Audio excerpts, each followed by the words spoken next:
to get home so I can go to funeral.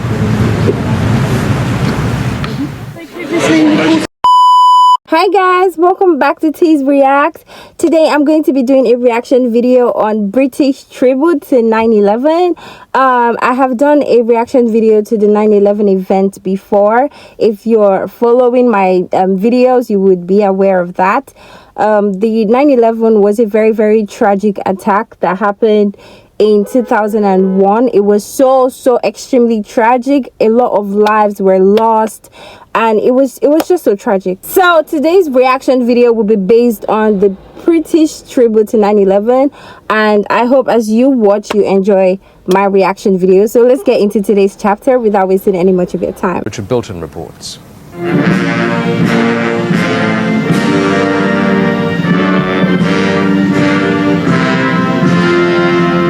It was a unique gesture. In a show of support, the Queen broke with tradition. Changing of the guard was altered for the first time.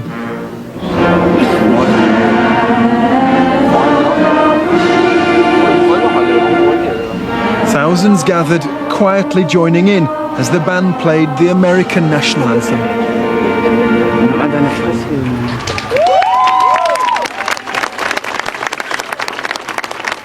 And after the cheers, a silence, a pause to think of those touched by this tragedy.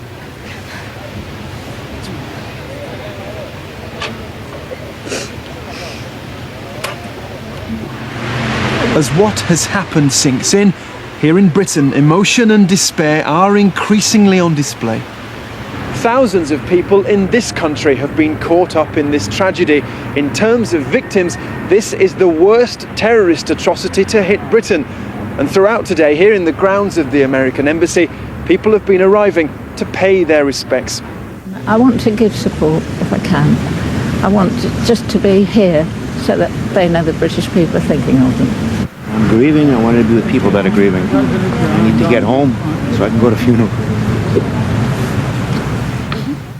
Reported to us as being missing. This new bureau has been set up at Scotland Yard to help coordinate the search for the missing. 100 British people are known to have died. Hundreds more are unaccounted for. A cabinet minister has been appointed by the Prime Minister to help relatives here. The suffering of families facing the uncertainty about what's happened to their loved ones is absolutely dreadful, and that's why we have to do everything possible to ease some of the burden of responsibility and worrying about the whole range of practical issues. No section of the community has been hit harder than the city. Another silence today in London's financial district. So many colleagues still lost. Really felt quite unreal, and I think the full impact of this will not really get through to people for maybe weeks or months in some cases. And many individuals are trapped in a terrible waiting game. Trudy Freeman has still not heard from her former husband, the father of her children, who worked on the 105th floor of the first building to be hit. Yeah, I just feel that I'm not doing too much, although, I'm searching on the internet. I can't physically go around, look at the hospitals and try and find him, especially if he has no ID on him or he's unconscious somewhere. So I just really want to get out there and just physically search for him. The attack was on another country thousands of miles away, but it is having a terrible effect on so many people, so many lives here in Britain. Richard Bilton, BBC News. Of the nearly 3,000 people who lost their lives on September 11, 67 were British victims. A memorial service was held at London's Olympic Park, while the Queen paid tribute in a message sent to US President Joe Biden.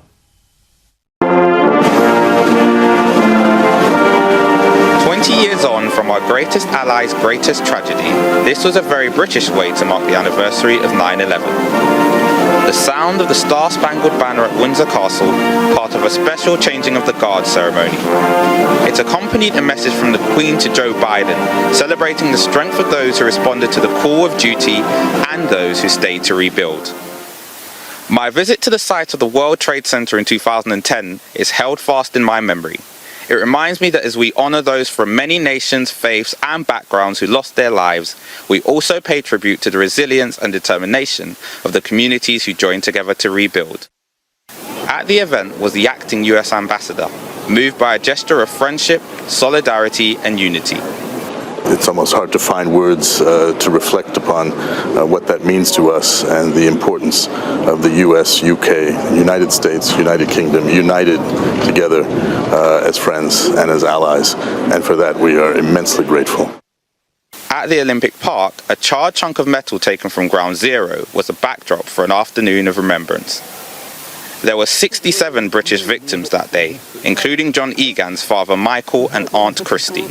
At that moment, I saw the planes hitting the towers crumbling, replay, and quickly realize that my life and the world was going to be changed forever. They watched as the Prime Minister said, the spectre of terrorism has only served to strengthen transatlantic ties. But while the terrorists impose their burden of grief and suffering, and while the threat persists today, we can now say, with the perspective of 20 years, that they failed to shake our belief in freedom and democracy. Here and across the country, a mixture of young and old came together to reflect on a moment that has helped to shape the world we live in today. Sir Richard Dearlove was head of the MI6 at the time of the attack, and he hopes it continues to provide a lesson for years to come.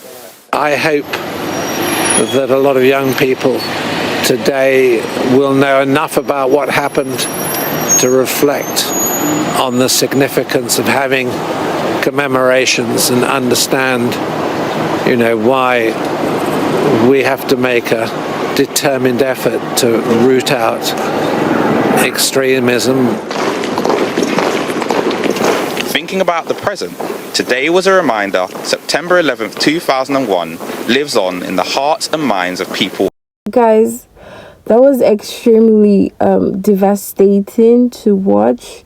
That was really sad. I cannot start to fathom the amount of emotional distress that this event put on a lot of people, and oh my god, it's just really sad. It's just really sad to watch all those people grieving. Oh my god, they lost an amount of their loved ones, and it's just really devastating. That brings us to the end of today's chapter. Thank you so much for watching. If you stayed to the end, please don't forget to subscribe to my channel, and I'll see you guys in my next video. Have a wonderful day. Bye.